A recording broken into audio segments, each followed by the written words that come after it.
Two here.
Folks, bear with us. We'll be with you in just a moment.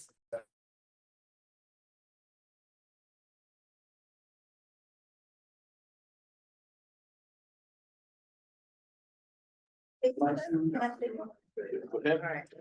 taken by you. Speaker. Where's speakers? Oh, here we go. Speaker. Where's the owl?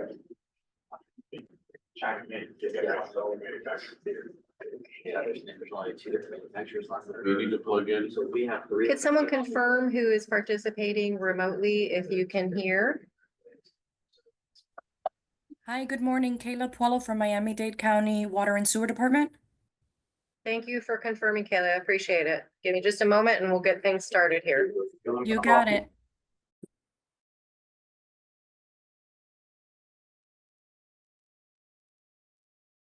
Good morning, Jalen Martier, South Florida Water Management District.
All set.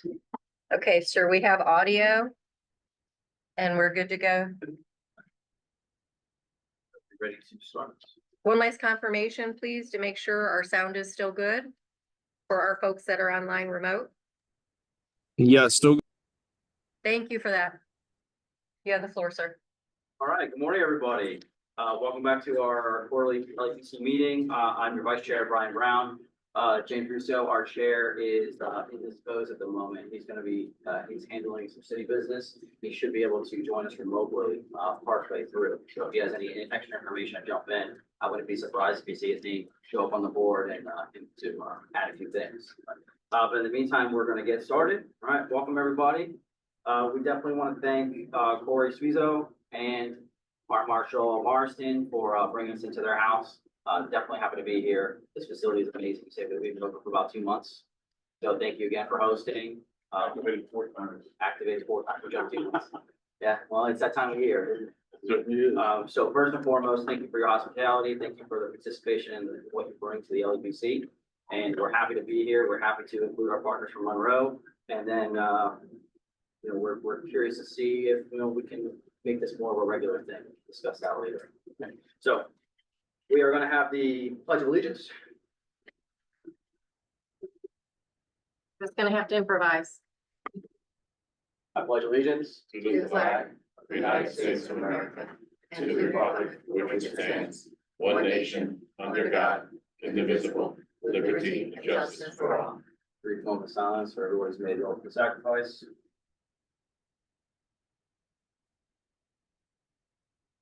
All right, get seated. All right, so this is a hybrid meeting. Thank you for our local members and those of you who made the drive to come and join us in person today. As I said, Corey and Greg, thank you very much for bringing us to your house. This is Charlene. Do we have a quorum today? I've got 8, hang on, and we have. Charlene? Hi. Charlene, this is Randy. It looks like you've got a bunch of people on Teams. Correct? Okay. I didn't know if you knew that. All Yes, sir. right. We're good to go, sir. We have our 9. All right, so we do have a quorum and we are ready to go. So first things first, I'll need a motion to approve the minutes from August 21st. Make a motion. Motion made by Chief Marston, second by Peter Schechter. All in favor? All right, anybody opposed? Okay. Approval of the minutes passed, Mr. Arlene, and we are on to reports. So I'll be taking over for Chief Russo for the chair report. There's gonna be a couple of items that are a little redundant this quarter because our CERT meeting was canceled due to Hurricane Milton. And there's some things that have been rescheduled, so we'll briefly touch on those, make sure everybody's up to speed with any changes. So the October meeting for CERT Training Task Force and the LEPC statewide meeting, it was canceled due to Hurricane Milton. That was the one that was supposed to be held in Orlando. That is not going to be rescheduled. It is going to be just, we'll have our next meeting in January in Daytona for CERT TTF.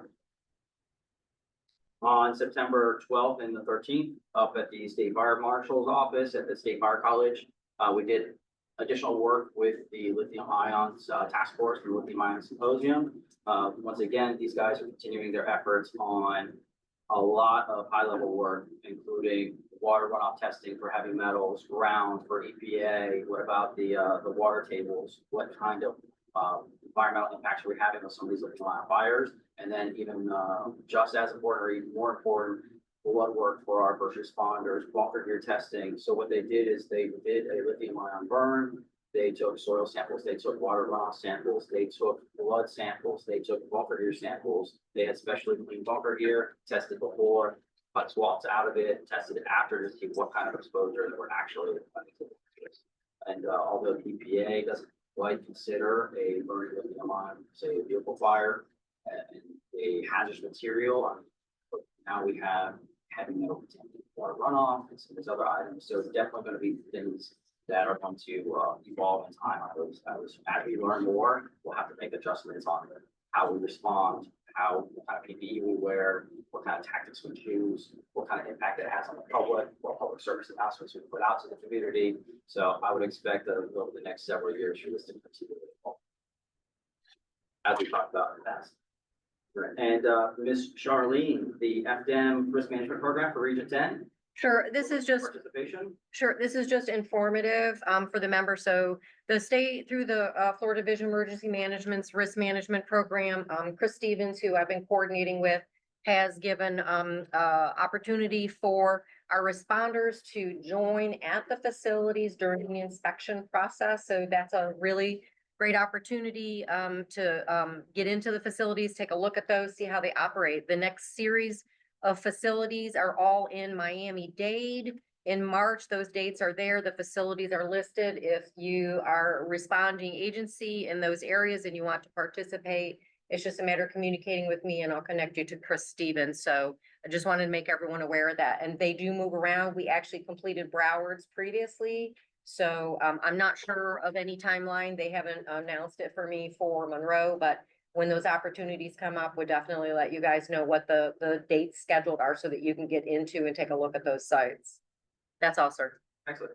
So moving on to some of the additional work, we kind of touched on it already about with the state's efforts on PSAs on lithium ion. Obviously, it's something that the training task force has had as a project box for about 1.5 years now.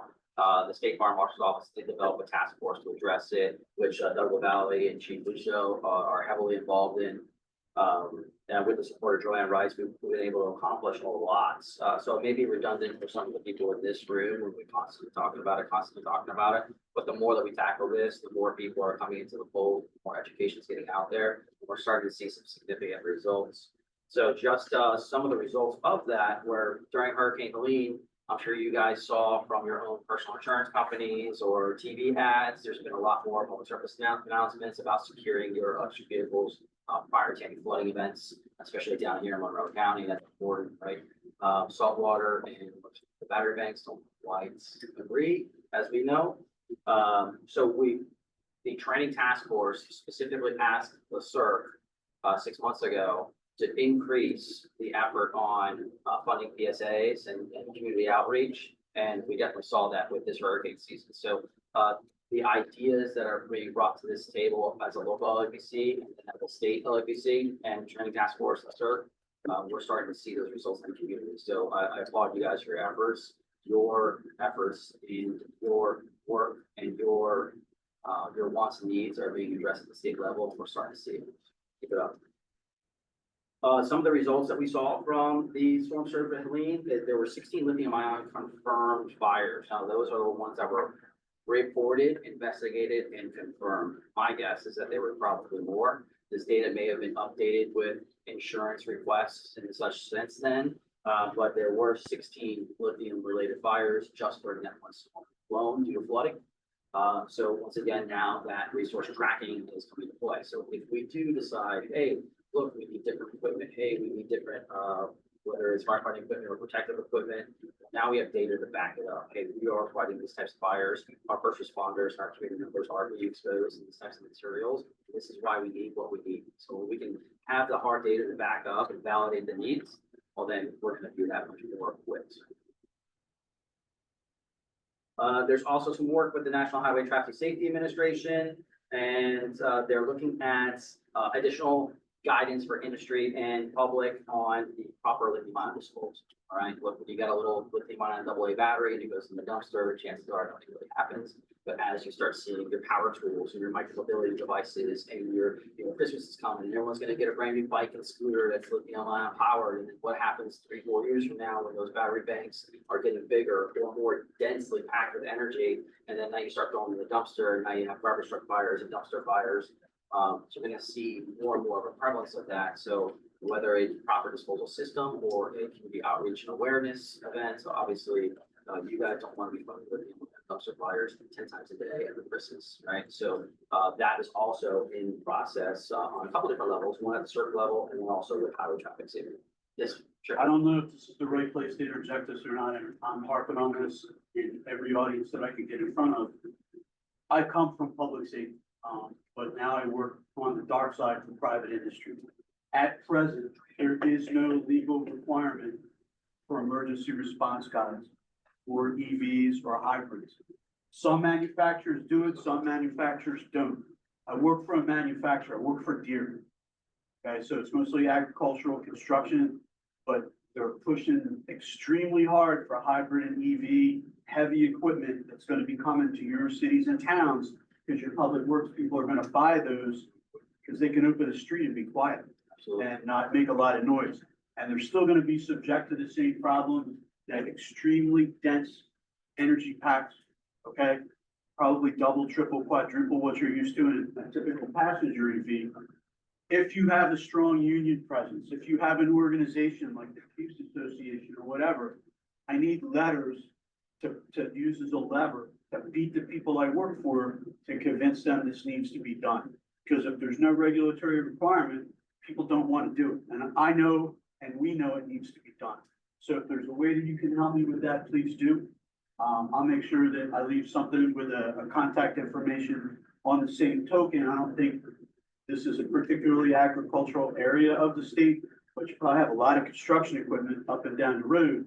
If I can help you in any way with training or any kind of information, specific to our stuff, let me know and I would be glad to do that. And just one second, Chief, if I could just piggyback off of that too, it's gonna have broad reaching. It's not just tractors in the Midwest, all right? You're talking about right here in our backyard, bobcats for road clearing. You're talking about lift trucks for utility lines and roof reports and all that. All Skid the steers. working stuff, or however you pronounce it, So, we bought them too. So the people that scrape the roads and crush all the rock, all of that equipment's gonna have combination systems because of EPA requirements are gonna steal horsepower, and this is how we get it back. So they're gonna be hybrid, So and you're not gonna know looking at it. exactly. So imagine Chief Marston having, 4 bobcats, a couple lift trucks, a couple skid steers. I don't wanna a couple be forks building explaining down in to Monroe someone County that's hit by a storm surge, something like that. So it's not just John Deere and their lesser. That's, we're gonna see, more of a commercial application for this And I think technology. there's a higher level of risk there because of how densely energy packed.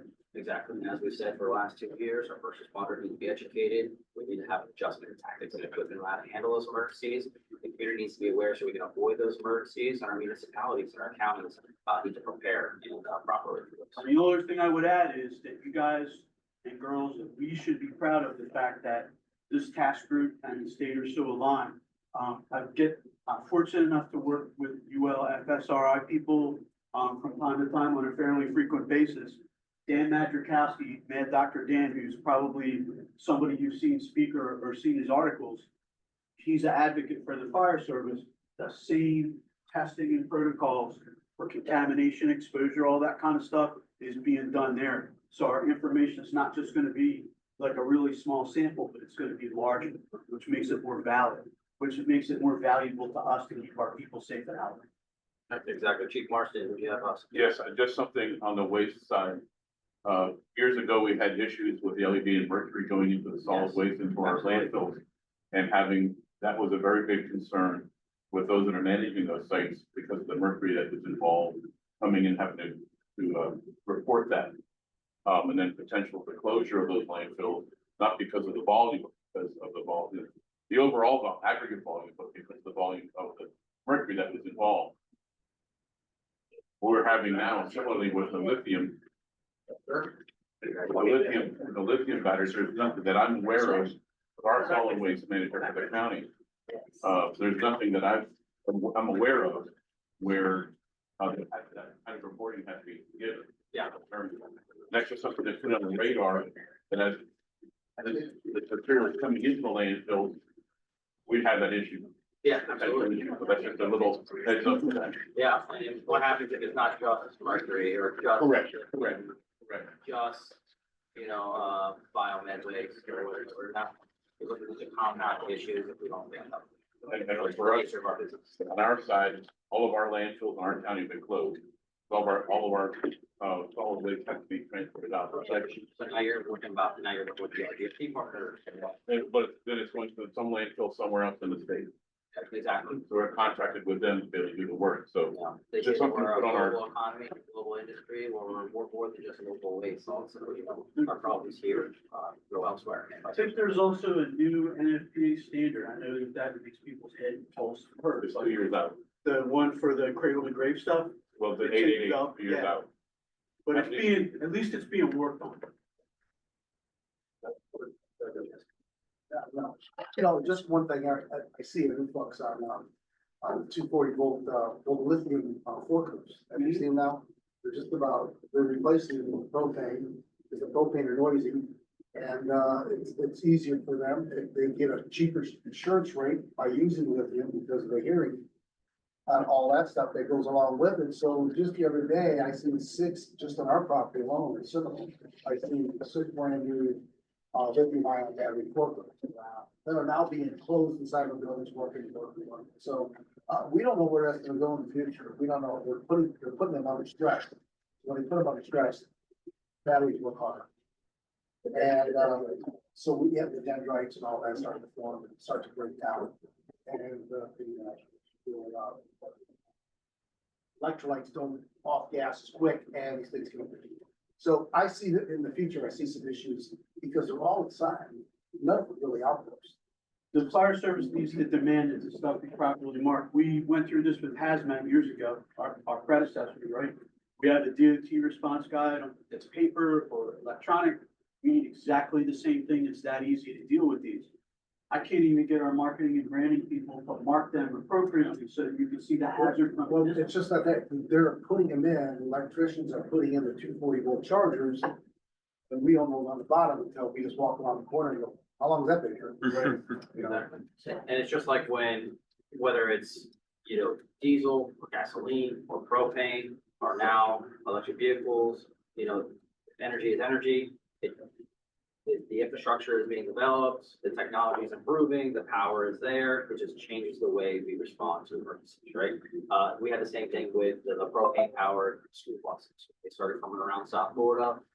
When we had vehicle accidents, T-bones, under rides into significant, vehicle extrications, where you have kids involved inside a school bus, you shelter them in place in the school bus if they're preschool or kindergarten age.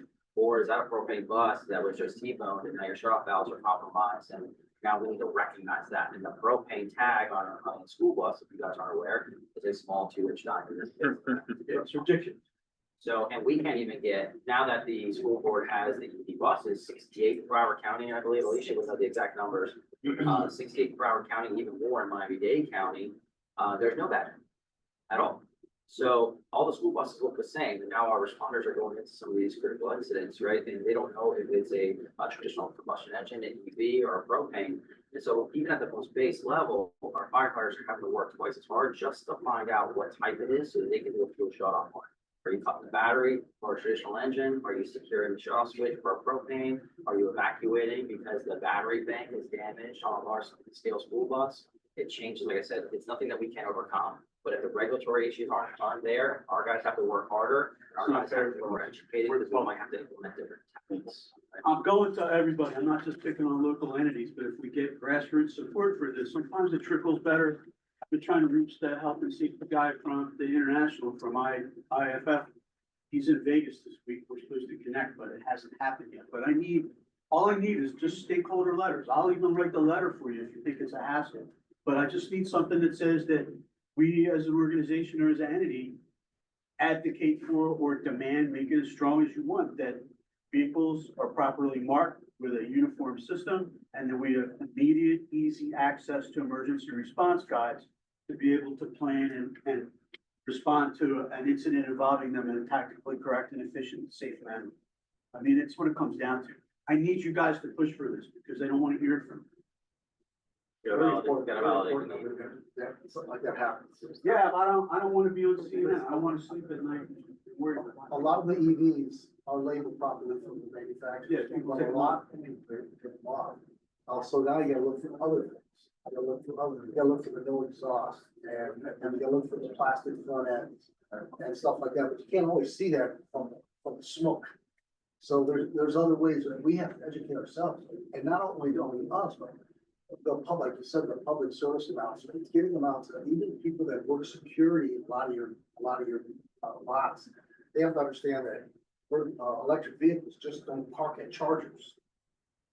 They park anywhere. If you got a full charge, you're parking anywhere.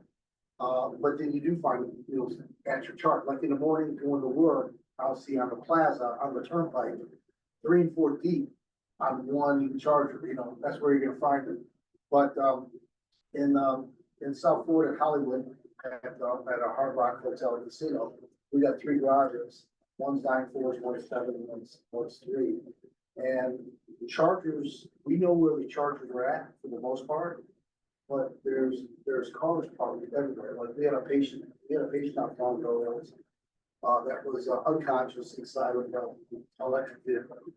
And so we had to break the window, get out, but it was electric vehicle parked away from chargers. You guys using those EV plugs that disable them? We have them, but there's some controversy with them, so we're kind of backing off because they're not real reliable. Okay, excellent question for your turning. We're gonna talk about that, yeah. Right on track, Peter, So as usual. I love it. somebody jumped on that right away, we all kind of jumped I on it. want We them actually purchased to two. include it with our stuff so that we Yeah. can have it for the operator if there's a Yeah. problem to kill it. Doug and his team and these guys, they've definitely done some research with it. We have a few of them and we putting them into play. And during his training this afternoon, he's gonna show you those results and then some considerations. for the other ones. Interesting, thank you. Absolutely, Peter, you're right on track as you are.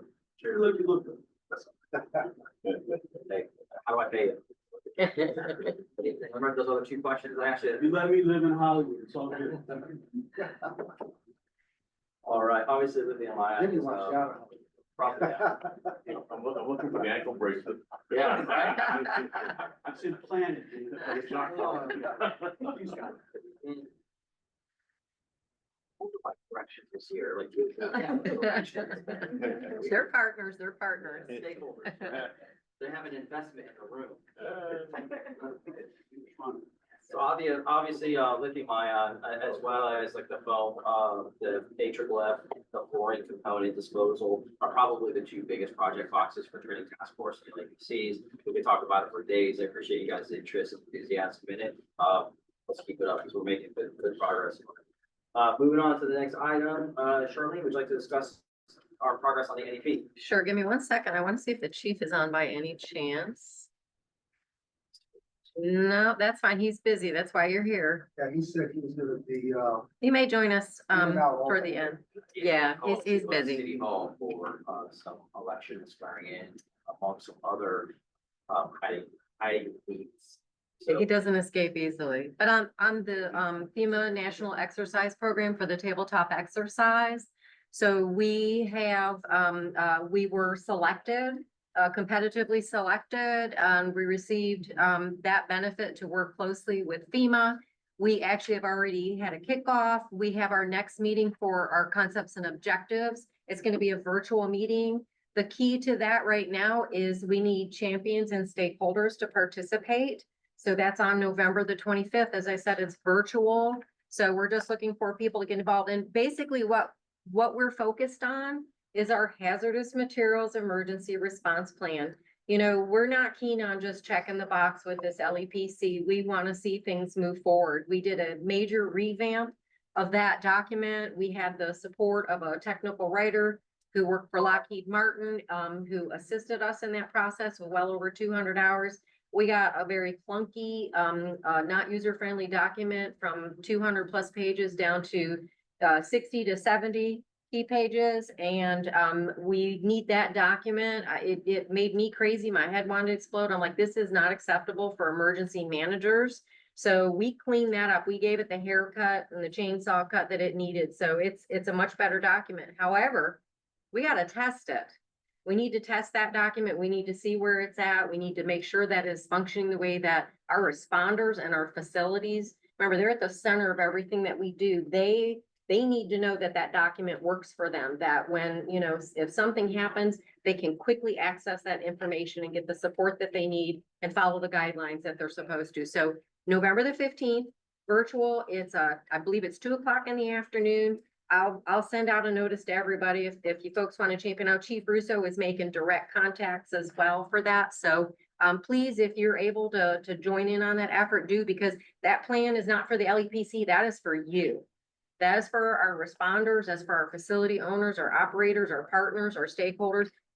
In fact, that every year, that document goes out to our emergency management office. So, and they're key in having the top review of that. So they're really going to put some important input into that document as well. So please pay attention and participate if you can. And if I may, through the chair, please. We didn't do roll call. I want the folks online. It's okay. Actually waiting was good because we got more seats in. But for the folks that are online, you don't have to chime in. You're automatically recorded once you join the meeting. So I'm going to skip that, but for the folks that are here, it doesn't get recorded. You're just seen on screen. If we could just do a roundtable, if you could start, please. Absolutely. Brian Brown, Battalion Chief of Training for City of Hollywood. I'm your LEPC Vice Chair. Doug Valley, Task Force. Civil track fibers. Each sector, Deere and Company. Loose Cannon. Greg Marston, Division Chief Fire Marshal, Monroe County. Catherine Bernabeo, FDOT, Senior Health and Safety. Frank Giaconetti, District 6, out of Miami, Senior, actually Manager of District Safety and Health. Charlie Burke, your LEPC Coordinator. Corey Suizo, Deputy Director of Emergency Management here in Monroe County. Crystal Schaefer, FDOT, District 6 Emergency Manager. Gabriel Escobar, Safety and Health Specialist, no day maintenance at DOT. Claudia Baker for the Division of Emergency Management, Region 10 Response Coordinator. But I'm to respond to Carmen, Lieutenant.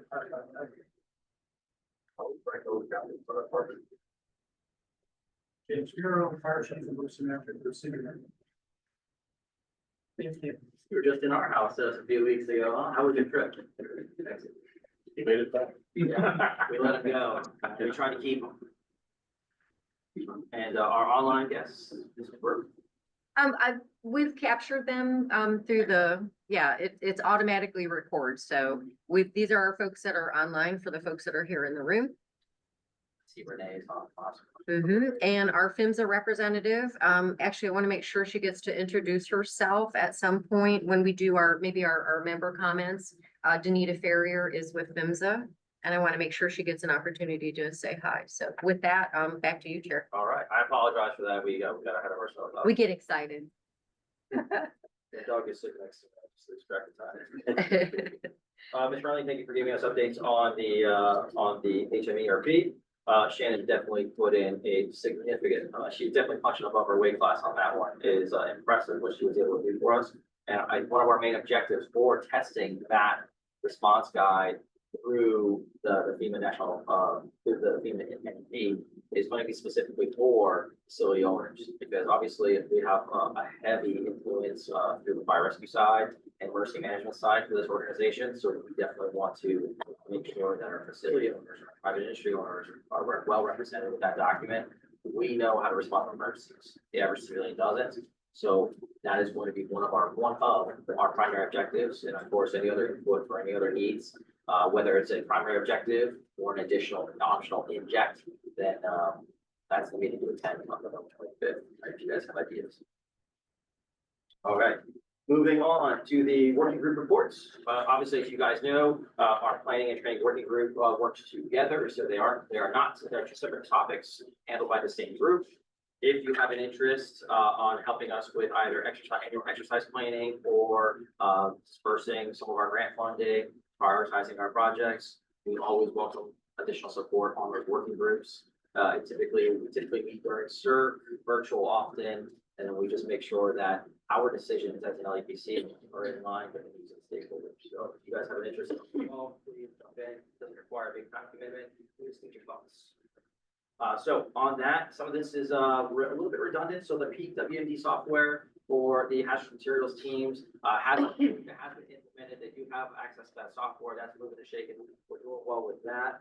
Chair, would you, I'm not sure if everyone knows what that is. Could you do like a high level, just understanding and it's covering, it's covering now. So Palm Beach all the way down will participate. So that's really good to have that overlap and consistency for the teams. Yes, exactly. Are you guys using it now? The software? I know we got it. Okay, so you're just starting to get up to speed with it. Excellent. So obviously that was something that was funded. It is plume modeling and hazardous materials response software that is going to be dispersed region-wide, not just for my Hollywood guys, right? But for the Tri-County LEPC that was funded. The software and the first subscription, was it the first year? The first year was funded by the LEPC, and once again, that is a direct result of the working groups getting together and saying, hey, our guys need to get on the same page. You have some people using this software, some people using that software. Some of it has plume modeling, some of it doesn't, some of it's outdated, some of it's too technical to actually practically use in the field as technicians on the ground. And so PWMD, we all got together, we looked at all the different types. PWMD came out as the one that fits our needs the best. And so we did that, the software is being rolled out, all of our hazardous materials departments in the tri-county area are being operated with that software. That should be getting a little bit more hands-on in the very near future, I would imagine. Trainings are coming up as Trainings well. are coming I was checking, Renee's not online, so she's with Arista Tech, who is the vendor. So that's why I had to do it. Sorry to throw that at you, but she's not on. Absolutely. So the subscription is all, not only is the software paid for by your LEPC, but the first year subscription is paid for, try to take some of that cost off our municipalities and our counties. And from then on, you know, if it's working great, it's working great, we'll continue along with that. Otherwise, we can explore additional options next year. We decide we want to do better, but I think the people guarantee is one of the best options out there currently, and we've had some success with it so far. But as always, feedback is key, so it's no choice there. All right. In addition to that, of course, we did come up with a 3-year training plan, right? What we did is we prioritized our regular training topics. So of course, we're always going to improve the more commonly needed and known. Your hazmat 160 courses for the regions, your propane emergencies, your hazard ID and analysis, your air monitoring, gas monitoring, some of those hazardous materials types training for our technicians. We did a green, yellow, red kind of priority list with some of those common items. That being said, we do have 3 years worth of classes that have been approved through the working group. They are funded by your HMP grants, and there is still additional funding available for priorities as they come in. So we made sure that we had a little bit of a buffer in case a crisis priority comes through. And if not, we can look at some of those less common, maybe specialty trainings and or equipment, and we can try to squeeze those in towards the end of the cycle as well. Charlotte, do you want to add anything onto our budget? Yeah, so what I can say is, through the HMEP dollars, we did use that for the peak WMD. There is a meeting coming up with the grant management folks. They're gonna talk to us about our numbers. So the 3-year course plan, things that are listed there, we'll be able to see what, in fact, through our budget we can cover. But the good news is that we're gonna cover the hazmat symposium. That's the next bullet. So, you know, communication has already gone out on that. That's really our key bucket of funds where we spend. The peak was unique in the purchase of that. So we've got to look careful at those expenditures now to see what the balance is. However, I've been very careful to be strategic with our funding. I reach out frequently to the public sector to have them sponsor us as much as possible, and that's been really successful. Particular facilities where we have a training coming up, we'll be talking about it, and I can explain in a little more detail about how those funding opportunities look. I work very closely with Transcare and Chemtrack, who hooks us up with great partners, and they're like, yeah, we'd love to do that. And so that allows me to reallocate the funds by bringing in our partners to be able to take care of things for us. So we get a small pot of funds, but I'm always out there looking to maximize their resources by going to other folks that we might not have thought about previously to fund the training that you all need. So that's what I have to say about that.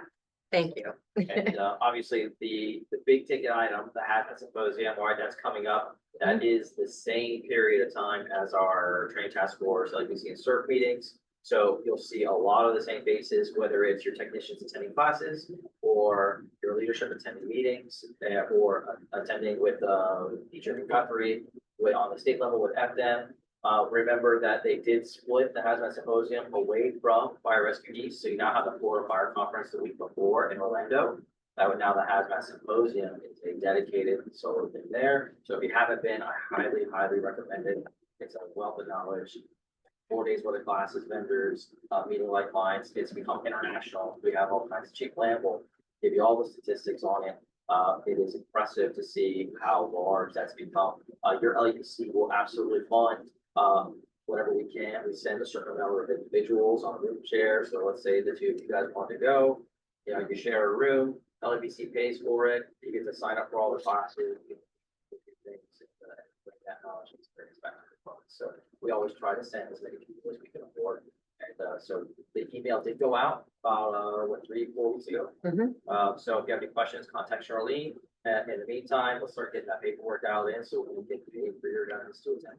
Doing the lithium, basically a smaller version of the lithium ion symposium on the 15th of January. And there's a great class on the 14th that you can't miss. I'm hosting it. It's called Advanced Hazmat Management, 5 Steps to Success. That's on Monday the 14th. or offline. When is the lithium? Oh, lithium's on, Tuesday. The date, That's gonna be the 15th, Tuesday the 15th. And for the symposium, so, the information did go out. The link is, anybody can Google it, 2025 Hazmat Symposium. You can register now. You can, do your hotel booking now. I recommend you book your hotel as soon as possible because it does sell out. A lot of folks have to end up at an additional venue, which is fine, but I'm just, if you want to be right there in the thick of it, think about that. There are some protocols to get reimbursed, and that went out in that email. So, pay attention to that. And then you can look at all the agenda, the courses. If you have interest in those, like what we're just talking about, those are already up and available. Hazmat symposium? I tell you, the wealth of knowledge that these ladies and gentlemen bring to the table up there is just absolutely amazing. The things that they're putting together to help you in the field as a first responder, responding to hazmat. It's absolutely amazing. Some of the classes that they came up with. So, yeah, definitely give it a shot. You know, it's well worth the years. And they have grown, for those of you who haven't been, so Chief Marson, if you haven't been in a while, either firsthand or secondhand, touch base with some of the guys that are going, you'll see that it is impressive to grow, to the point where, they've outgrown the Daytona brand. They're considering larger venues now. It's just too big, too popular, which is impressive for a specialty field, right? So Chief Lamb has done his team, they do an incredible job, and it's definitely worth taking a look. I believe there were approximately 700 attendees last year, over 11 countries represented. So it's really now an international Yeah. symposium. So, and really, I feel like for the HMEP funds that we receive through our partners at PHMSA, which, pass through the state to us, those are some very well spent funds. Danita may want to talk about it, but that's really, talking with John Hennigan at PHMSA, that he's like, yeah, encourage everybody you can to get up to that hazmat symposium. And that's what our funds are for. That's what we want. That's what we want you guys to do. Take full advantage of that. So Exactly. just get in touch. I remember being a young hazmat firefighter and having all these ideas, right? And getting this education and saying, hey, I have ideas or I have questions. How are you gonna see the big table? So you can either get those answers or you can get those new ideas out, right? So if you guys have ambitious firefighters, that's how they act on a large scale, not just for US or for Hollywood or for Monroe County, right? When you are in this room with these people and you're sharing these ideas and putting in this work, that's how everybody from a base firefighter or a young officer or a chief officer, that's how you make an impact on the industry as a whole, especially with all of these products. Called leading from the rear. You don't have to be up front. Lead. Wait, it's fireman, I thought we just complained on the lunch table all day long and then expected to change, right? Then your kitchen table attorneys show up. Yeah, exactly, right? For free. I'm the firehouse lawyer, I got this. Just piggybacking off of this, I'm gonna jump ahead, Charlene, Sure. for the hazmat symposium, in addition to training task force, the LEPC CERT meetings. The schedule for the CERT and training task force meetings are going to be changed this year for those of you that are planning on attending. It typically is a Wednesday, Thursday. We are moving those to Monday, Tuesday. And the goal for that is so that some of our higher level officials can attend the hazmat competitions towards the end of the week. So if you are planning on jumping into CERT or training task force, it is open to anybody. You don't have to be the decision makers. It does have an open audience. You guys are welcome to jump in and see what that process looks like. But it will be Monday and Tuesday. That way, some of our officials can attend the hazmat competitions. So plan accordingly, right? Classes accordingly. I had to skip CERT to go through the class. Yeah. You think Rob will be okay with that? All right, so moving on. Cliff Berry's tanker rollover training obviously was postponed due to Hurricane Milton. All right, so that is now scheduled for February 4th through 6th. And that's going to be at the Broward Fire Academy up in Broward County, obviously, in Davie.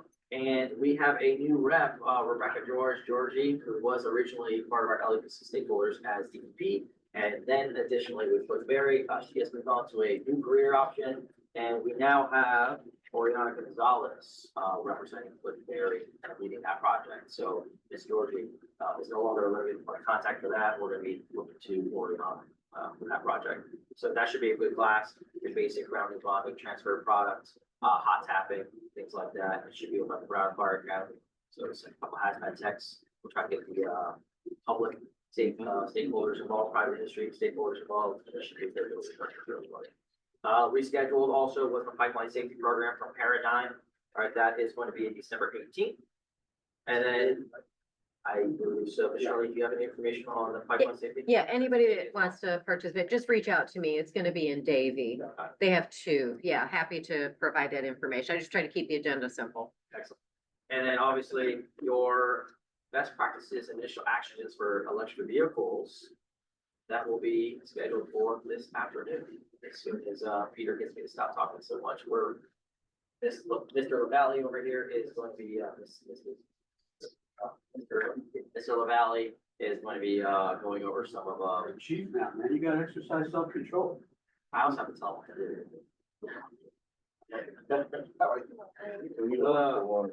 Through the chair, when you're, sir, when you're done with the training piece, I just want to point out the Clean Cities item from above. Oh, yes, my mistake. That's okay. And I checked, I looked at Zoom. Alicia has been very sick. I just checked. Let me check one final time. I don't think she is with us.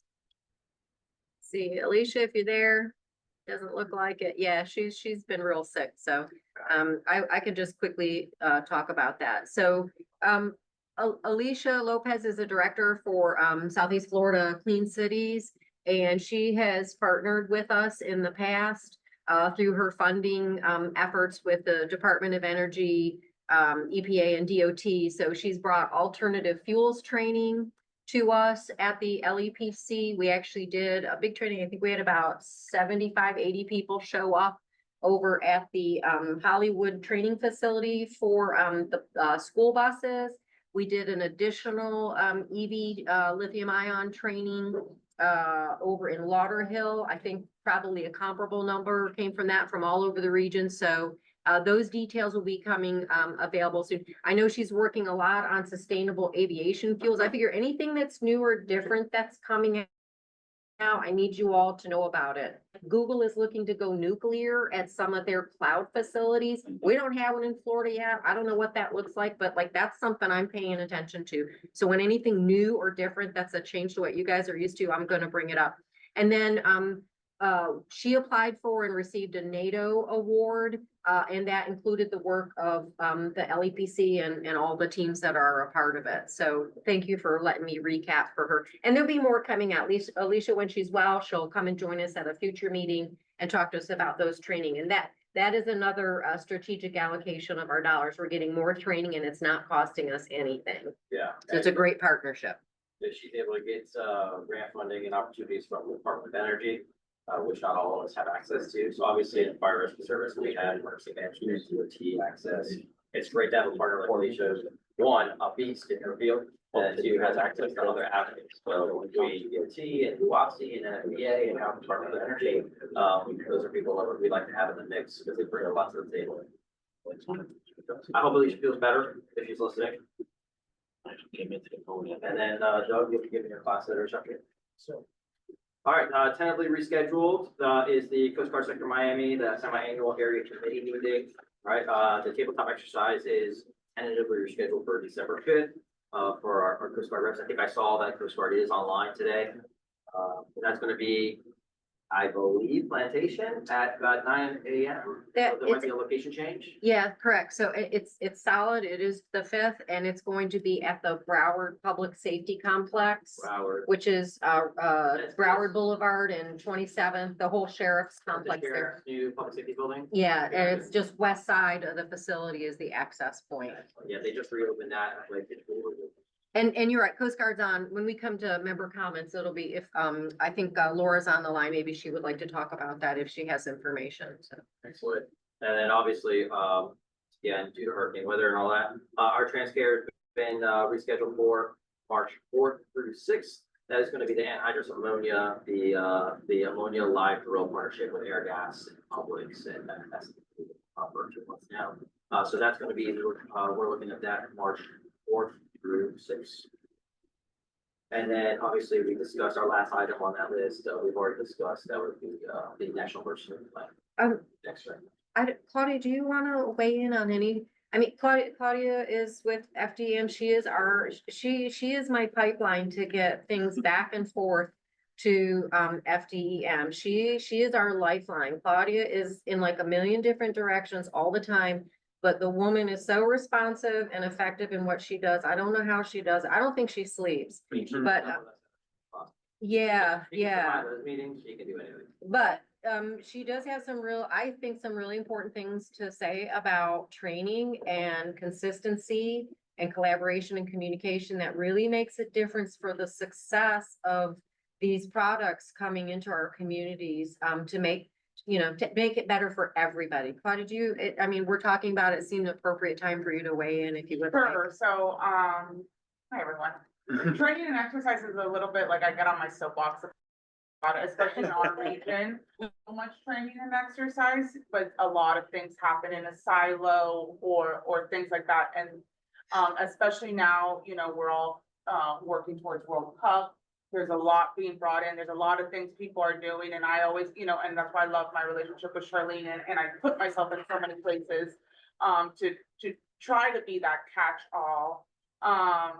And just so everyone knows, I have a monthly meeting with Charlene, with the 3 counties. So each of the counties has a designated training coordinator that the state recognizes, that we work with, making sure the trainings we're putting on in this region were not duplicative.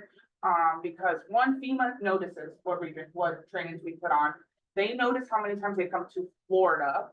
Other consortiums that put on trainings realize how many times they come to Florida. And sometimes, hey, they might come to Miami and now Broward wants them. Well, in their head, they just came to Florida. They just came to South Florida. So there's all these like nuances of kind of people, I want them to come to my jurisdiction, and that reasoning behind of, hey, they just came from Tallahassee to down here, and in their head, they hit the region. They came to Region 10. They're good. And then obviously like Monroe, it puts a lot of burden on you. You have to come to Miami-Dade. Maybe they don't come to Monroe, but it's hard to get FEMA and these bigger consortiums to kind of understand our traffic. So sometimes with training, we get that where people wanted training, but they're not willing to go up to a county north or south to go to it. Then we have low numbers. Then we ask for this training again. FEMA, state, other consortiums are saying, well, why? I just came, you guys had low numbers, and there's certain classes that we are kind of, FEMA's pulling back on putting on in the state of Florida. For that reason, one of them being 449. That's the training to be an instructor. We just had it in our region. We just had it in Miami-Dade, kind of low numbers. That training is not coming back.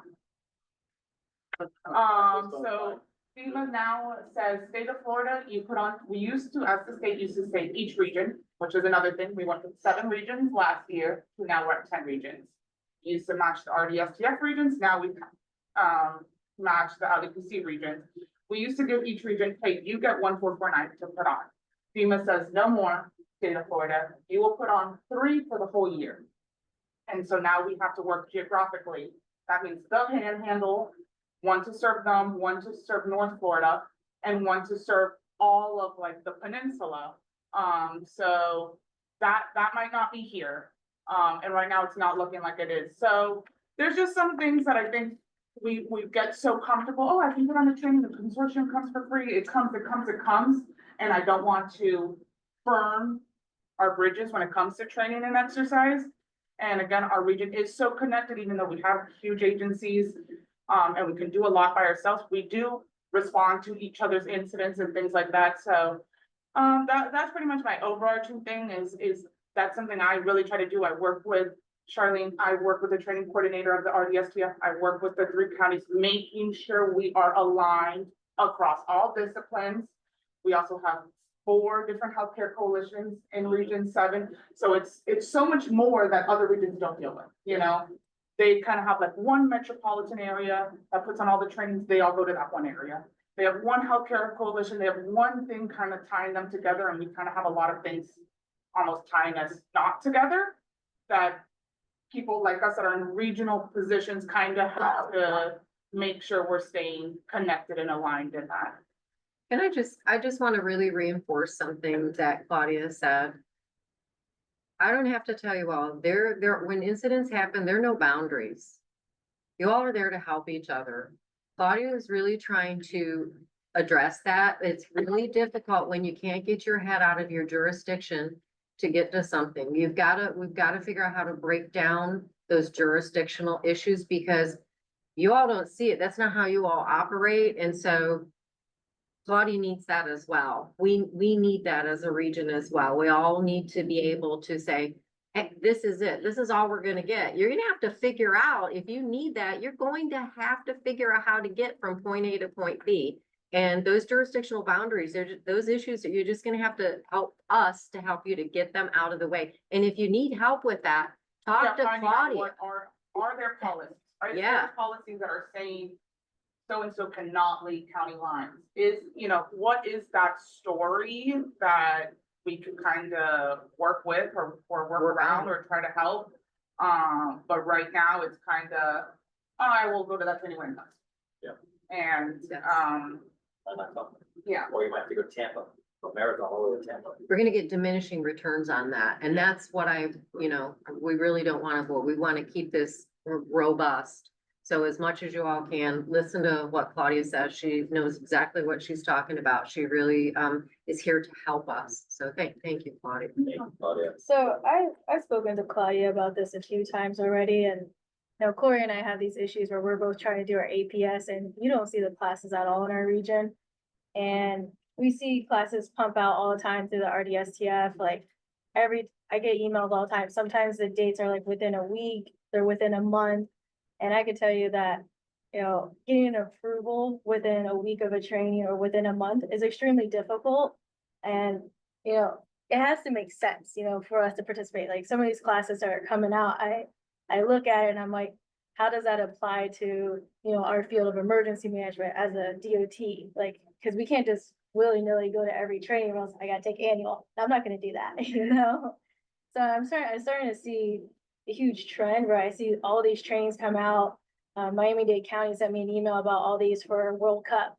And, obviously we want to participate and assist with World Cup. That's going to be a massive event. Our agency is going to be involved, but I couldn't figure out where do we fit into these trainings, and I run into that issue a lot is I see the description, but I don't really understand what was the training coordinator that brought the training, where were they seeing where we would get plugged in so that I could get the approval for my team.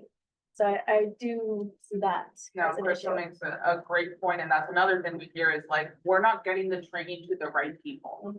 We bring all these trainings down, but are we getting into the boots on the ground? Like, or not? Do they know about this? Do they know about Charlene's, landing page of all your trainings and cert track? And I think we're getting into the same people over and over again, and maybe it's like that, fatigue of like, oh my God, I got this another training announcement, and we're not getting it down to the ground. Or, the people that in our heads at the 20,000 level, we're bringing this down. Oh, we're bringing this down for World Cup. But how does that information get funneled down that the people that we're bringing this training for, do they know we want this for you? We want this for your operator. We want this for your technician, your IT guru that doesn't sit in EMs or EOCs or go to LEPC meetings. Does he know that this cyber meeting is brought out, And the timing issue, we discussed that at length, at the last meeting. So that is a big push moving forward, 6 months, as soon as we know those things need, even if it's just basic information. And I would, and correct me if I'm wrong, Claudia, but if there's any, like, if you've got to validate this to get your ability to be able to participate, you should go right back to the organizer and have them give you whatever it is that you need. Is that? Yeah, and that's a huge thing that I just harped on is we should not be bringing trainings willy-nilly, no notice. This incident happened in the news. Oh, there's a train derailment. Let's bring a train derailment class next month. That's not how we should be doing training. That's not how the IPP, which is the integrated preparedness plan that, FEMA tells us we should be planning trainings 3 to 4 to 5 years out. We should not be in like, oh, this just happened in Paris. We now bring this training to next week. Like, are we filling a gap? Who's identified? What plan are we testing, et cetera, et cetera? And that's why we have our 3-year plan as well. We tie into that. So we can look at, certainly things are gonna come up, and that for my part, I'm gonna lean into our, our partnerships to see where we can fill those gaps if we've got something urgent and we have a budget issue or a constraint. But generally, we're forecasting well out as well. To help this process, don't hate me for bringing something up that the cops do. But as an investigator, sometimes you have to deal with both sides, right? I don't know what you're talking about. International Association of Police Chiefs has a toolkit that they put out to help people write the justification to attend training. So my rec here is, and not to make work for the LEPC or the training people, we as consumers, if you write a good justification, your training gets approved somewhere, you gotta share that. And let somebody else have that document. Why should you have to do the same thing? Let's make it easy for each other. And it works. It works, it works, it works. And all it does is take the stress out of it, and if it helps you get your people where they need to be, what's the problem? So just a thought. It's very frustrating. The reactionary part from the political influence is extremely frustrating. You guys need to train on this. It's a one-off. It's a bolt from the blue. We could do that, but we have to give something else up. I feel your pain. It's ridiculous, some of the stuff we have to do. So proper planning and communication obviously fights that, right? And then obviously with some higher level fire officers, we know that in fire service, we're often resource limited. So one of the things that Claudia tackles is that reduction in redundancy, right? So if you have the same class every month spread out all over the place and you have those numbers everywhere, well, we can eliminate the silos. We can eliminate the redundancy and effort, our time and our dollars go farther, it gain more traction, we get more done. So that's me personally, it's one of my big things. I stand with redundancy efforts. Why do we have 5 guys doing the same thing when I can do it as well?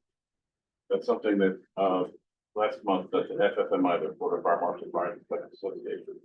That's one thing that they were stressing, and the Florida Fire Chiefs Association, they're tying their sections together so that we don't lose that, we're not doing everything over and over again, and only having 10 people, 5 people show up. Yeah. That we're working on, so when Joanne Rice is pushing, pushing very hard at the fire college in Ocala, that we're getting the information out to folks.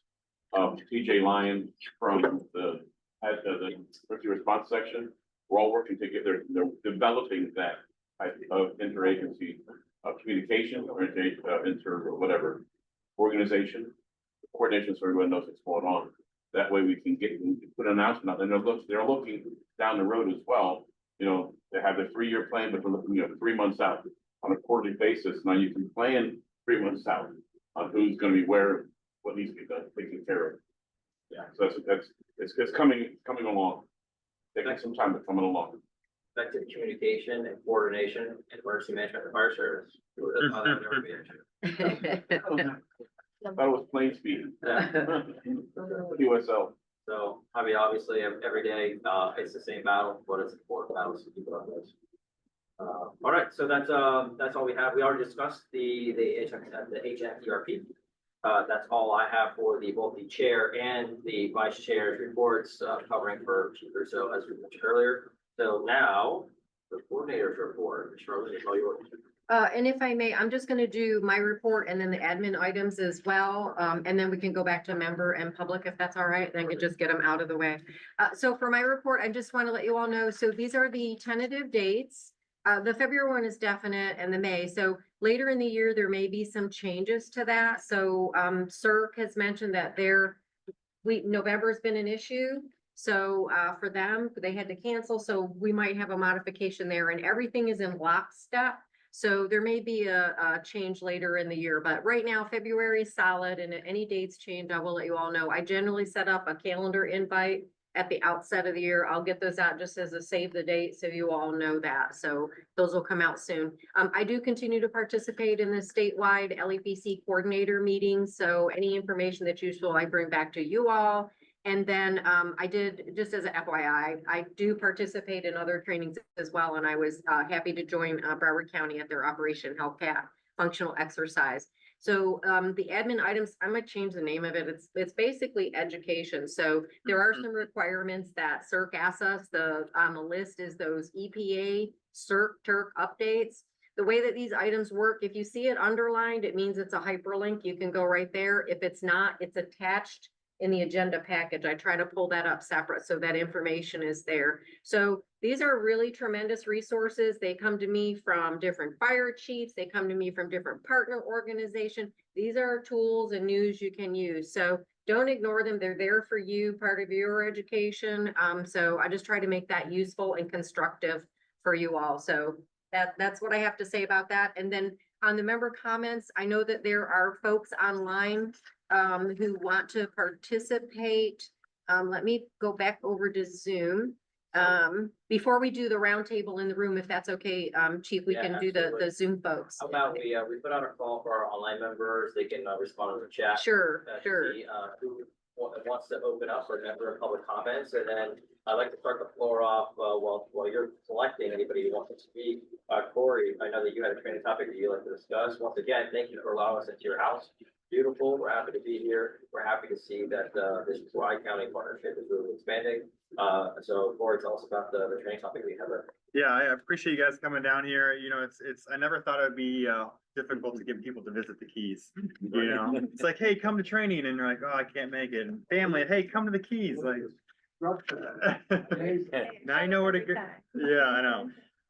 No, I'm sorry, Crystal, I'm gonna kind of, do something that you said you don't like. Last minute training stuff. This has been scheduled in Cert Track, but it is an absolute perfect timing. The training that we're gonna be giving, it's gonna be given by Florida Division of Emergency Management. It's the G205 recovery from disaster, specifically the local community's role. The reason why I think this is really important is that it's talking about disaster response plans for your local community. And I get it, we're having it down here in Monroe County, so it's not gonna be Monroe County specific, but it's, you know, Miami-Dade or Broward or wherever wants to come down, come on down. The reason why I want to stress this is that we just had election year. We have a lot of turnover here in our municipalities. We have a lot of turnovers within our county and then throughout the state. It's very difficult to get electeds or leadership, our directors to training, but I can't stress it enough. Come to this training. Monroe County we are very, very strict on how we structure our EOC and what role our electeds and our leadership have. You hear it all the time in some municipalities up north where all the mayors will come in and the mayors are taking over the EOC. I'm telling you, that doesn't happen here in Monroe County. Our county mayor is welcome in our EOC. She has a role in our advisory board, but your county commissioners, your city commissioners, and all that stuff, your role is hitting the streets, talking to your people. But that's what this training is really going to be talking about, is how do we come together, bring all the leadership together. So we're targeting electeds, we're targeting your finance teams, your public works directors, your building inspectors. How are those leadership roles and how are those people within your teams all play a part on that response and recovery aspect of a disaster? We had a lot of flybys, I like to call flyby storms. I'm Navy aviation background guy. You know, where they go on by, but they've caused a lot of problems up north. So that's just going to be, you know, moving forward. I can't tell you if next year is going to be a good year or if it's going to be a bad year, but I'll tell you what, this county will always be preparing for the worst year. And that starts, you know, December 1st when the year ends, and you know, we're still watching it. So I appreciate the opportunity to put that out there. It's on Cert Track if you want to go on there. But that training is next week. It's Monday and Tuesday next week right here in Marathon. So we still have availability. We still have some seats open. So come down and enjoy a little pre-Thanksgiving training. And I always make a joke because it's happy hour every hour down here in the Keys. So Yeah. enjoy. Quick question, in reference to cost recovery. Now, is that a Monroe County policy procedure that you work off for your cost recovery? Oh, yeah, it just depends on where we're at. So, you know, we like to get a local state of emergency declared right away. We have a very low threshold as far as, like, it's only like $300,000 in damages, and then we turn on that emergency funds. But cost recovery, we have our whole finance team that's going to be, you know, immediate. We even, like, we had flybys here, we had our damage assessment teams out there, and then they're visiting every single home where we have those concerns. So we're trying to capture when I mean cost recovery, I'm more so for the first responders. Yes. Equipment. We have an ordinance for that. Oh, yeah. West has an ordinance, Yeah. Montgomery County has an ordinance, so. Yeah. And we work off that policy. Yes, and it's up to either DEM, our OE, our emergency management director, or it's coming from finance. We submit the Yeah. cost, that then they'll go out and assess what that is, budget wise, and determine if they're gonna go after the cost recovery or not. Because, Yeah. I just asked, because I know that to get the funds, the cost recovery funds back, it's like trying, it's like the city of Fort Lauderdale trying to get a temp grant. It's almost impossible. And if it's not dotted correctly and crossed correctly, you're not getting nothing back. So that's the reason I asked, because that was a big question at the Chemtrack International Conference. Did a little lecture there and got caught up in that question. And it's a big thing. Do you have one? We do, and we also have a partnership with an outside firm that does some actually, indigenous, called Indigenous Group, happens to be indigenous. They're subject matter experts in these issues. Okay. So that alliance is notified to the city. That's in most. And we, after Irma, significant, to all my time there, structural damage, emergent needs, and it's funded the city to care business, but went after down to the county. So We got caught up years ago, and that was in Fort Lauderdale. I hope you guys remember the Hess truck on the East Coast Railroad that took out by Amtrak Mhm. and killed 60 seconds. 60 seconds. I was on that fire. We lost a lot of hose. County lost a lot of hose. Both the pump lost the hose. The hose was actually laying in the petroleum barn days on.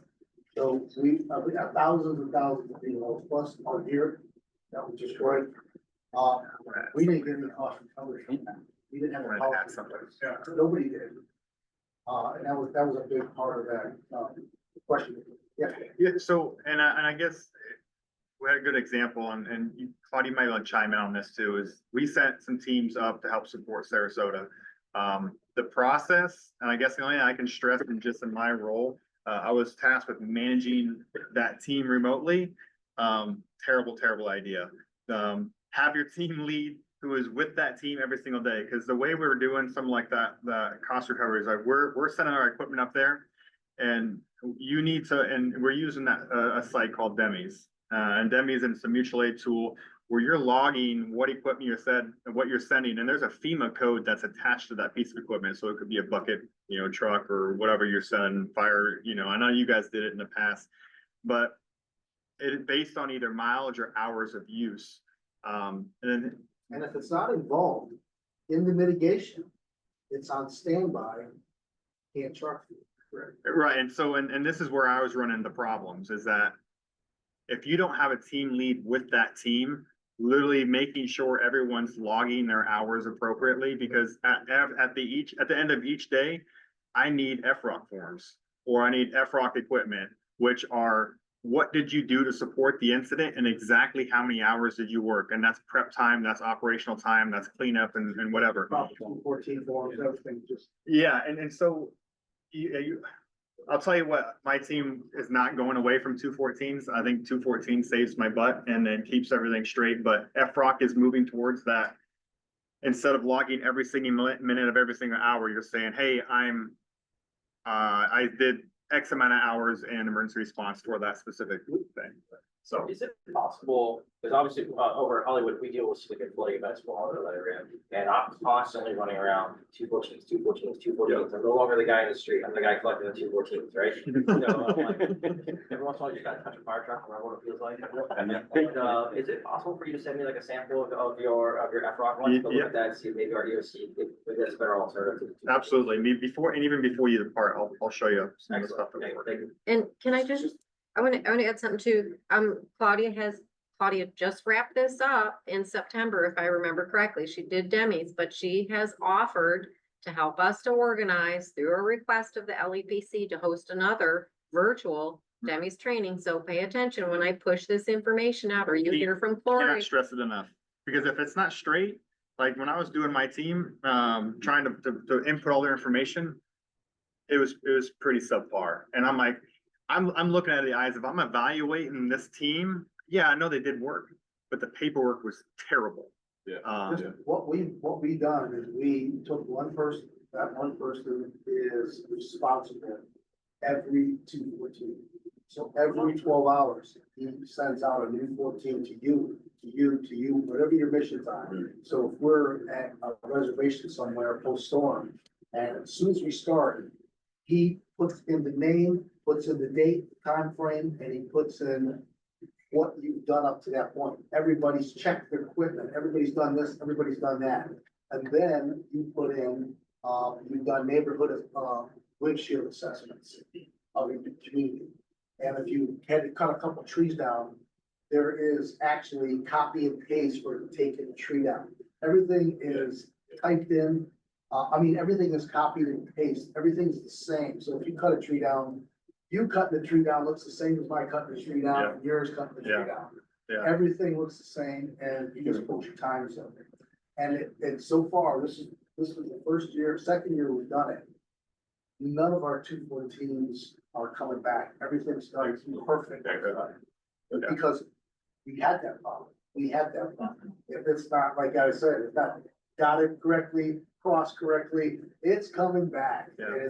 And it's gonna delay. Or you'll lose out some money, or you're just not gonna But get paid. having that one person focus on it throughout that storm. Yeah. Or his right-hand person, doing exactly, he leaves the desk, he comes in and takes over. And everything's like, yeah, so that's the key. I'm gonna reinforce both of you. So, Captain Garrido got called up from BSO, our regional special ops, and he said that, he's like, I'm trying to do my job as the hazmat SME. I've got people coming at me in all directions and I'm having to do this. So he said their realization, like you got your team lead, he said, now they know we're taking a scribe, we're taking an IT wonk, somebody's got to do that. So just think about, what's covered. And it is covered. Trustee Brown has stated that, that's our state mutual aid coordinator. The scribe is covered. Yeah. So I would say yes to everyone's point. The division has changed a lot of this process. A lot of things have moved to this dummy system, including the mutual aid portal, which is like where your finance person sits and puts in your cost of like, you make this amount of money. Down to There's fringe benefits too. there's that whole side of it. Then there's you as the responder. You went to Pinellas County and you did X, Y, and Z, and we did build it out with FEMA codes to make it even easier, and we tried to, and it is gonna be less. I know a lot of 214 people like wanna write as much. We talked to FEMA, and FEMA's like, look, we don't need all of that. So it is actually more condensed. It has the FEMA codes. There is the whole FROC piece. So I know a lot of cities and jurisdictions did sign on to FROC. We did bring a lot of FROC trainings down to the region. I will do a shout out to my counterpart. So just like I'm here, I live here, I'm in this region, I'm with you all the time by the Florida Division of Emergency Management. I'm a counterpart that does the exact same thing. She lives here, she lives in Broward. She's on the recovery and mitigation side. That's her job. If you want to go and sit in, go over 214 or FROC forms, or she can give your agency the FROC training. So I just want you all to know that's there. I know every jurisdiction, every county has a different threshold they have to hit to get public assistance from FEMA. It's based on your population. So Monroe's is a lot easier to hit, other than Miami-Dade and Broward. And I know what happens. And I came from the Orlando region, and this happens too. Your threshold is so high that I think a lot of your agencies are like, we're just gonna eat it. It's too much work to do the paperwork. And I think we've gotten like we've gotten like a really bad taste in our mouth of like, oh, let's just eat it. Let's And you're just eat using it. the FEMA cost analysis sheet spreadsheet, right? And you're just, 4 hours of equipment. and yes. that's why it's kind of like an education thing we need to do of like, we have changed the process. We have made it easier. We have these people here in the region that you want to use. I know after the Broward flooding, talking to, oh, well, our gear got damaged in the floodwaters, it's contaminated, we're gonna use grant funding, and it's like, oh, you can get that reimbursed. Yeah. Like that, you use that in a disaster, you can get that all reimbursed, but it's that education. Recovery is very nuanced. The FEMA process is very nuanced, but all of that assistance exists. FROC, we have a vendor coming, they do the training, if you want it, We had it keep right bringing, here in we brought it to Alabama. every single county, we can bring it again.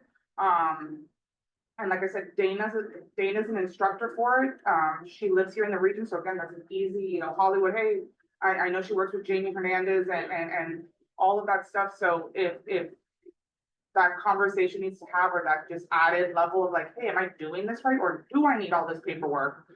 Because now we've kind of streamlined the process where FEMA's like, we don't need this whole stack, just give us this. And that's what we're trying to do with the FROC process and the Denny's process. And as Kevin Guthrie said, we will pick up all mutual aid. If some county says, I need a hazmat team, and a team from here comes and goes, we will pay for that. All we say is go on resource management, tell us what you did, and we'll pay you back. And we were paying back entities 2 weeks after they returned. Wow. If you called out that hazmat team, they came and they just stood by, you were thinking something was gonna happen, say with the water treatment facility. There's a possible incident that may occur. I want a hazmat team standing by, and if they stood by, they never reused any of the mitigation. If you deploy, we will pay you. And we have changed the wording around it. I know standby is not covered, but you can say like operational readiness. Right, blah, blah. yeah, you There's can- other words yeah. we'll use, and we finesse. Yeah. We will get paid. And so we'll just wordsmith it. It's a word salad. I love it. I gotta tell you, we've had such a huge change from Wilma to Irma to now, because Julie, one of our folks in our OMB, she just finished up Irma. Yeah. I mean, it's crazy. 7 years, It's yeah. almost 8 years ago. You know, and she just finished up to get everything cleared out for Irma. And now we're waiting for a response back from FEMA. Yeah. It's nuts. But this change, this is incredible. You know, you can see it. It's a progressing. learning process, Yes. but hopefully on the back end, the turnaround isn't 10 years, 20 years. I feel like we just closed out like Andrew, like Yeah. it's wild, so. Yeah, so if you have a need, just, here we are again, communicate, talk to Claudia, talk to me. What is it that you need? How can we help you? We don't know, we don't have crystal balls, just communicate. That's really the message. And I ask, all you all respond. So that's just, you know, we just have to have those communications and support Claudia. That's excellent. And Chair, back to you, sir. I noticed, before, I don't know, Danita might have a lot of responsibilities up at PHMSA to get back to, so I don't know, if we can come back to the room. And do you want to say hi? Alicia joined on. I'll let Alicia know that, I did a super generic, but she might want to, give some specific details, but out of respect to, our PHMSA representative, Danita Farah. Danita, I don't know if you're still on, if you can hear us, if you can unmute yourself, if you want to say hi. Well, hello, South Florida LEPC. I've carved out plenty of time to be with you guys, so I am in no hurry. Thank you so very much for having me on. My name is Danita Farrier. I am your community liaison. I am based out of Kentucky, and I cover the southern region. So that consists of the beautiful state of Florida, Alabama, Georgia, Tennessee, the Carolinas, Mississippi, and last but not least, the Big Blue Nation, home of the world's best bourbon, L8 soda, Kentucky Fried Chicken, finger looking good, and the horse capital of the world, Kentucky. Tell you what, this has been one of the most thorough and robust discussions that I have sat in on. You guys are on track. I'm loving everything that I'm hearing. I believe someone touched on exercising and wanting to cross those county lines or jurisdiction lines. That's common. That's common across the board. And so I can tell you that NIMS, if you're familiar with NIMS, they have a great template on neighbor to neighbor mutual aid type exercises. I can assist and support in that if you're wanting to have some further discussions with that. But as your liaison, my role is to assist and support in the outreach and education space. I can assist and support in field ops. So that means rolling up my sleeves and boots on the ground and physically be there with you. Another area that we cover as liaisons, LEPCs and CERCs. I love emergency planning. So anything and all things LEPC, if you need us there, whether it's physically to be in there or virtually, we're on board. And last but not least, my sweet spot would be funding opportunities and grants. And I believe someone mentioned HMEP. They have a robust, packed agenda of priorities that they assist and support financially. Make sure you get with your HMEP coordinator. I know that it came up on some of the allowable activities. Your PHMSA rep for that is DeAndre Chambers, and I believe your state coordinator can probably put you in touch with them. Again, outreach, field ops, LEPC, and grants are my sweet spot. I will leave my information in the chat, so anyone that wants to reach out to me. I can't thank you enough for having me a part of this. Thank you so much for the invite, and I look forward to partnering up with you in the near future. Thank you, Janita. We really appreciate it. I can promise you I will be in touch. Thank you. I know Coast Guard is on and did want to talk about the prep. Are you there, Laura? Can you speak with us about the Coast Guard exercise? Yeah, good morning, Charlene. Can everybody hear me? Yes, ma'am. Awesome. Thanks for having me this morning. So I am Laura Winus. I'm the emergency management specialist for Sector Miami. And as mentioned earlier, we have an area committee meeting and a small tabletop coming up next month. So this has been postponed twice because of storms, but I do have full confidence that it will be a full send this time around. It's at the Broward EOC, December 5th at 0900, and I'm fairly certain that it's scheduled for 2 hours. So the first hour will be the area committee meeting. Second hour will be the small tabletop. So the Southeast Florida Area Contingency Plan just went through a complete rewrite, kind of to standardize it with all of the other area contingency plans across the country. So while the plan is managed by the Coast Guard, it is an all area plan for a coordinated federal, state, and local response for a discharge of oil or a release of hazardous substance within the captain of the port zone for Miami. And for us, that would be Dade, Broward, Palm Beach, St. Lucie, Martin, and Indian River counties. So we do have a fairly large captain of the port zone. So this plan, like any other plan, obviously needs to be practiced and tested. And to do that, we really do need our local port partners to be involved. So we do have the small tabletop next month. Another tabletop next summer, which will lead us into a full-scale exercise in 2026. And we would love to get a partner to work with for the full scale and really come up with a scenario that tests our region's capabilities to a spill or discharge in or near the water or our ports. So we usually focus on an oil spill at Port Eve. I think the last two have been oil spills at Port Eve, but it would be nice to do something different. So if you have any ideas or you would like to participate moving forward towards the full scale, I will drop my contact info in the chat. Just reach out to me. And then one last plug aside from the area committee, we have a mass rescue operation full-scale exercise coming up next year.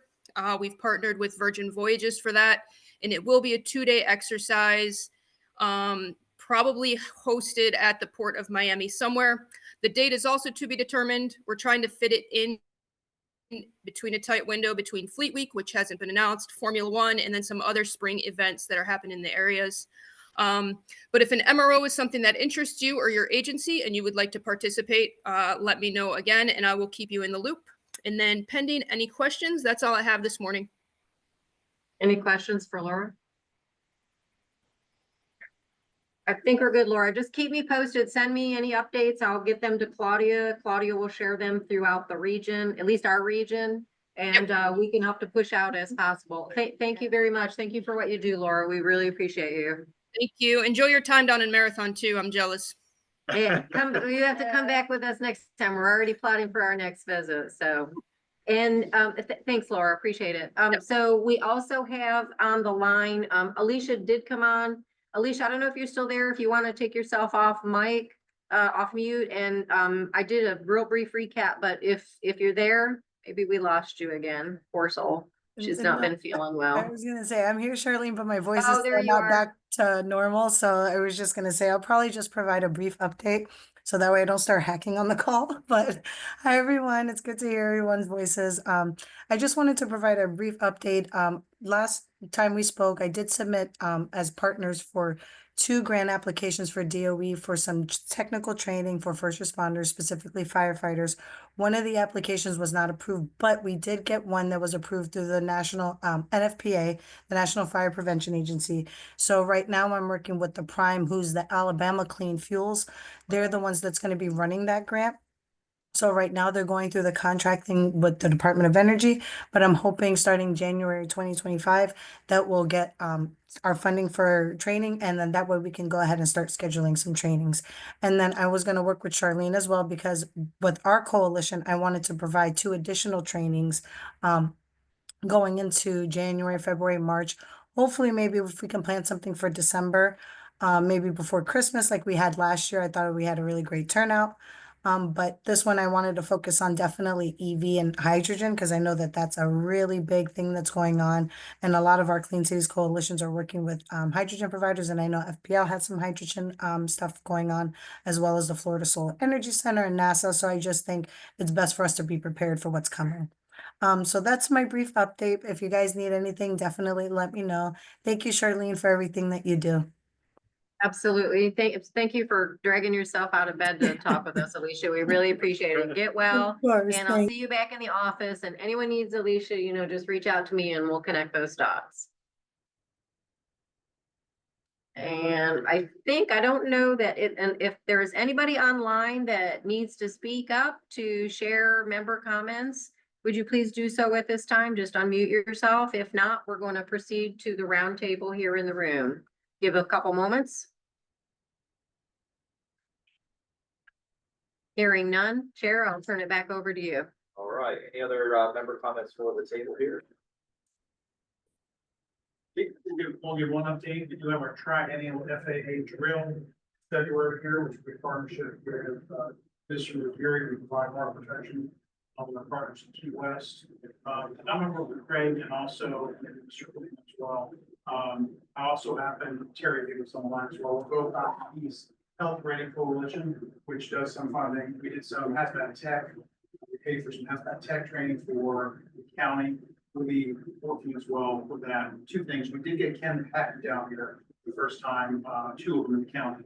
And we're looking at partner maybe with the ESF8 medical team. Dr. Candy is now our medical director. We're doing a physician and responder class. So I'll take some guidance. But it was the first time we got the actual federal packs down here. So it's expanded. I need to get an inventory of who actually remains. I know there's some attrition of the hazmat techs that have exited, not so much from Key West, but from our friends in the county. Then we can, our 3-year plan includes getting up to tech, like at least 5 to 10. So I appreciate the partnership. Thank you all. Well, speaking of that, for Key West, if they can get a good inventory of their equipment. Sure. For the hazmat techs, for the level A, level B, and so on. They've got for them, also for WMD. Yeah, that's awesome. My past life, I've worked in Palm Beach County for 23 years, but I was the emergency manager for Baptist Health. They are eagerly interested in partnering for real, so it's being local, the county wise. We look forward to doing that. We're trying to do that training. It's a big hit because we have a big budget for celebrating coalition with the ground out and we'll keep that going. It's not in our top 3 HVAs, but it's probably in the top 10 and human resource piece of it. So Yeah. we'll work together.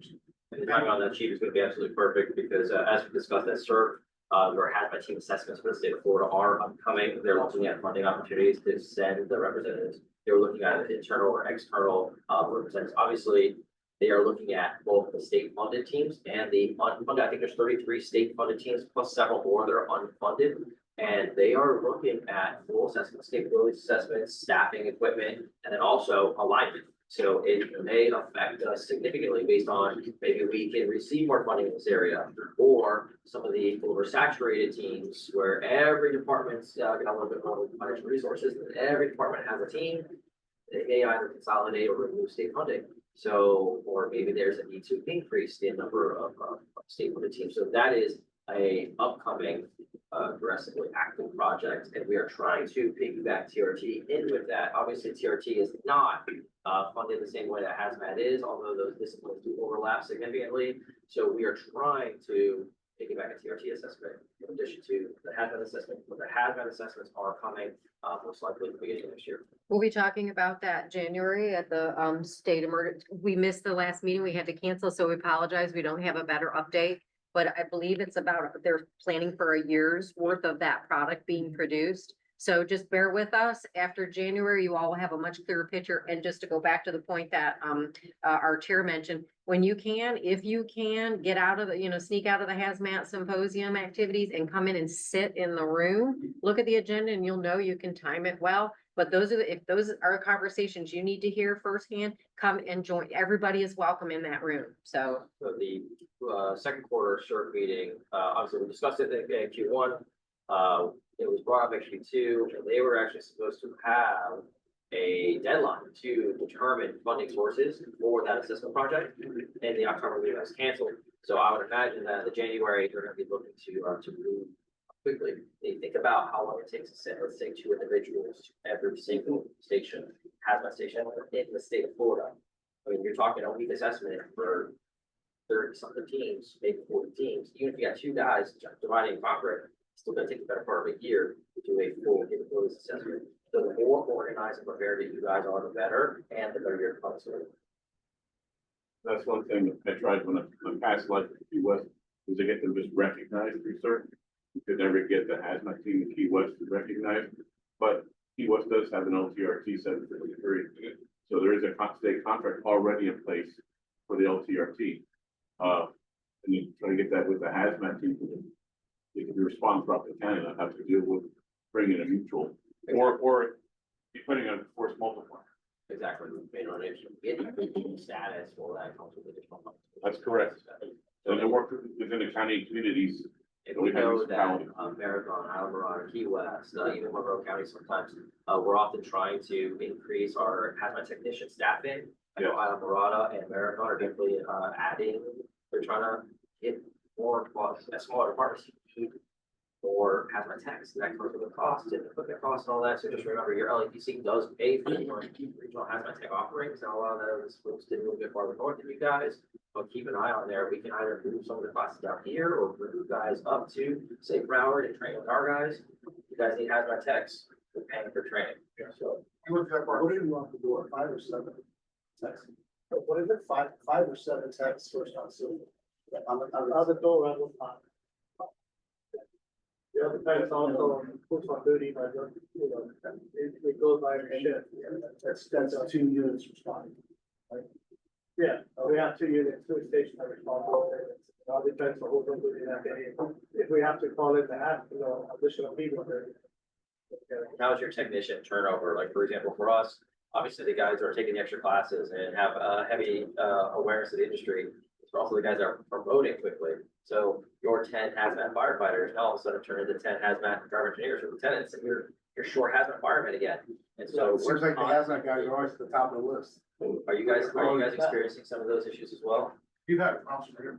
We had a void, I think we trained Terry, I remember, on a total count. I think we trained countywide 24. Everyone got an allocation as a courtesy. I've heard we're down to 11 in that training class countywide. For us, I have 1. I'm a hazmat chemist, but I'm not on the line. Very soon, so we teach the MFA. I'm not even responsible. So if you count me, you may have 18 countywide.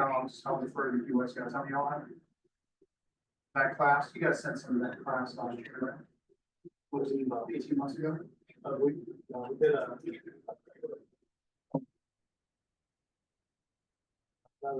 Yeah, it's a staffing. Oh, that always is, The HVA cases, because we don't have Yeah, rail. it's really, you have a class A entry, double A entry, you're like max. Yeah, absolutely. And now you're looking at mutual aid versus hazmat. It really depends on your operation.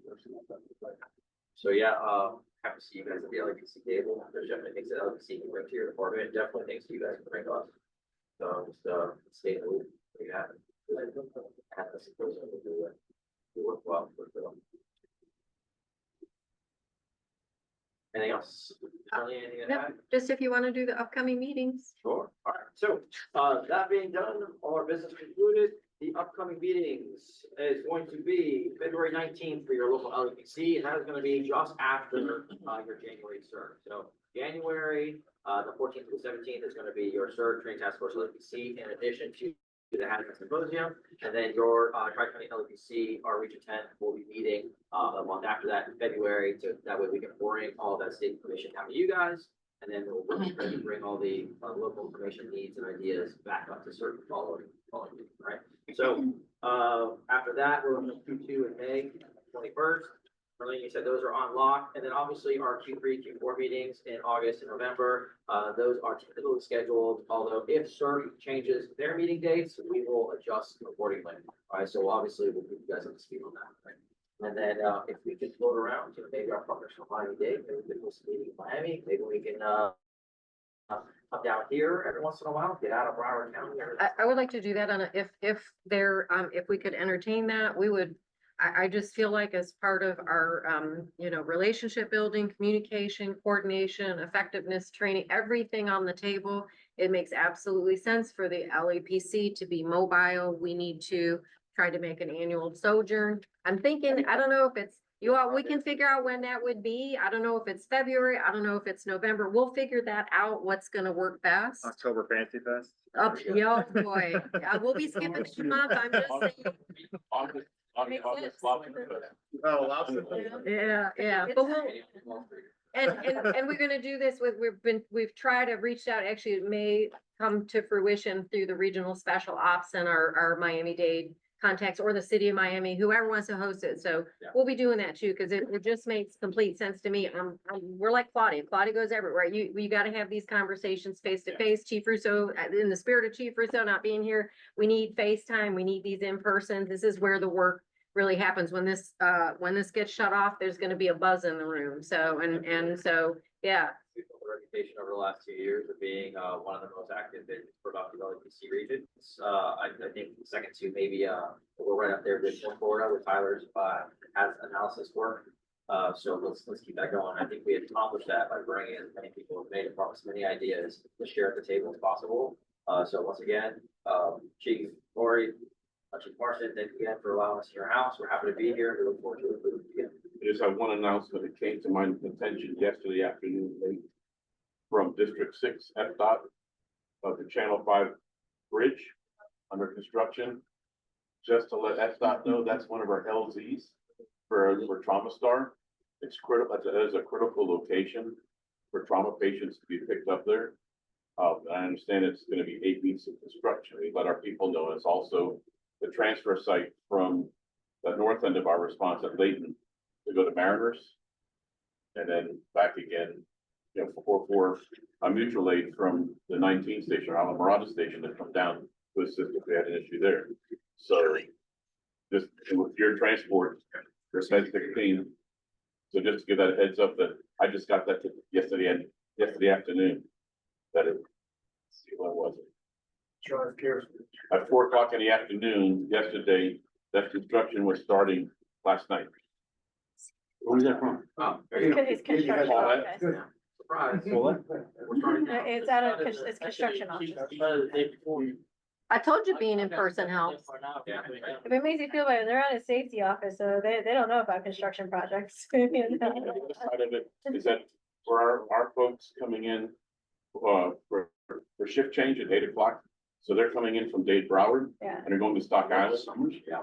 At, you know, as for a shift change at 8, they're leaving their house up there by 3:30, 4 o'clock in the morning to get down Stock Island. So, I have a lot of other. so now, you know, we have holdovers, we have overtime on our side, we have holdovers. Your silver. Right, that's gonna be Hoffman. It's yours, Jonathan? Yes, it's Hoffman. I mean, all, some of them, No, that's the consultant I PIO. was gonna say, all right, it's a consultant, it's throwing me off, that's what I'm saying, No, okay. that's a PIO It's yours? press All right. release. The project manager is Hoffman. You guys wanna put everybody in front of the seal inside of your big room or something, before they split, take a picture? Wanna do that? Yes, yes, please. Sure. Is there someplace photogenic with a backdrop? They have tons of photo. All right, sir, it's up to you. So I have one more question for the table. Obviously, Chief LaValle is going to be presenting his electric vehicle consideration class. That probably takes about 60, 90 minutes.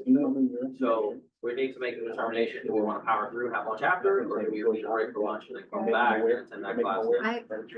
Chief Marston and Craig, I don't know how they pushed it out, but I believe it was set for 1:30. If you need to flex, whatever, I'm here to support you guys. so. What about others coming from other areas though? 1:30. 1:30, So we yes. do have other members coming in 1:30. Okay, so. We leave it what was announced. So Yeah. once we adjourn here, we'll take a break for lunch and we'll be back for our. Sounds good. Are any other member comments, any other concerns before we adjourn? All right, I'm waiting for a motion to adjourn. Check there with the So motion. moved, second. All right, and we do have a second, What's your name on? and we are Right. adjourned. All Yeah. right, thank you guys. Gavel. Bye, everybody. The guys that- she,